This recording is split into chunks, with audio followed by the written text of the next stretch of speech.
Qual foi o presidente da República que expulsou um jornalista americano do Brasil porque chamou ele de cachaceiro? Alguém lembra disso? É disso que nós estamos falando.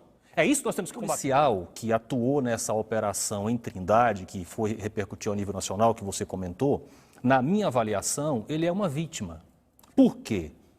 Há alguns dias atrás, o Supremo Tribunal Federal, num arroubo de vingança, ministros usando a máquina estatal para executar vingança pessoal, partiram contra um deputado que fez críticas, ao meu ver, inclusive indevidas ao Supremo Tribunal Federal, do ponto de vista da forma, certo? E aí os ministros do Supremo Tribunal Federal resolveram ressuscitar uma lei que para muitos já estava morta, embora em vigor, em desuso, que é a Lei da Segurança Nacional, editada durante a ditadura militar em 1983. O que essa lei diz? Que o cidadão não pode difamar uma autoridade, o presidente da República, o presidente da Câmara, do Senado e os ministros do Supremo Tribunal Federal. Isso, num contexto de uma ditadura, é compreensível. Agora, numa democracia, nós passamos as últimas décadas, boa parte dos brasileiros, chamando o presidente da República de ladrão, por exemplo.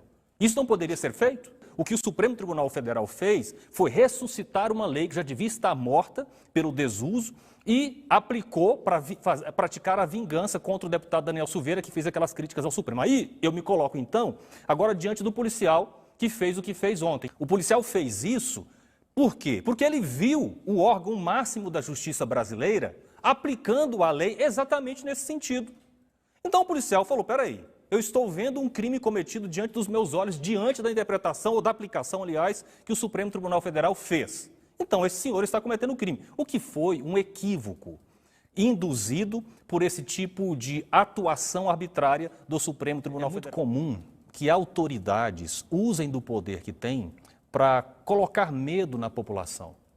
E usam os mais criativos artifícios para fazer isso. Eu estou aqui hoje, Rafael, com uma missão muito específica: defender a livre manifestação do cidadão comum. Isso tanto para um lado quanto para o outro. Eu quero continuar tendo o direito de chamar o presidente da República de ladrão quando eu assim entender. Eu estou falando aqui como cidadão comum. É um absurdo nós estarmos diante de um cenário onde o cidadão comum está sendo ameaçado na sua liberdade por autoridades poderosas, ao ponto de ele não poder gritar a sua insatisfação. Esse tipo de condição deveria ser consenso hoje no Brasil entre direita e esquerda. Nós tínhamos que jogar as nossas armas ideológicas e políticas no chão e falar, peraí, eu vou lutar pela liberdade de um parlamentar de direita falar o que bem entender.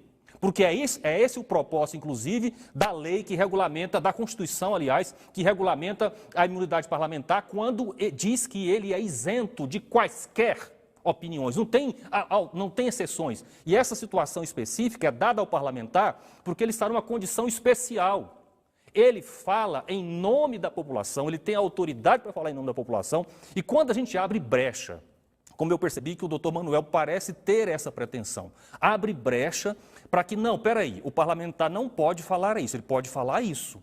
Não, nesse ponto aqui, ele não pode mexer, ele não pode discursar nesse sentido. Quando você entra nesse universo, você abriu uma caixa de Pandora.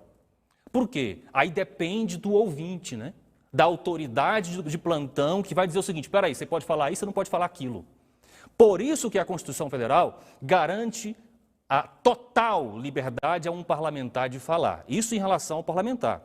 Agora, em relação ao cidadão, eu ver cidadão sendo preso porque está chamando um político poderoso de ladrão ou de genocida, isso é o fim da picada. Nós temos que lutar contra isso no Brasil, jamais admitir esse tipo de postura no Brasil e nos unirmos, todos os brasileiros, cidadãos comuns, honestos, que desejam ver uma democracia implantada e consolidada no Brasil.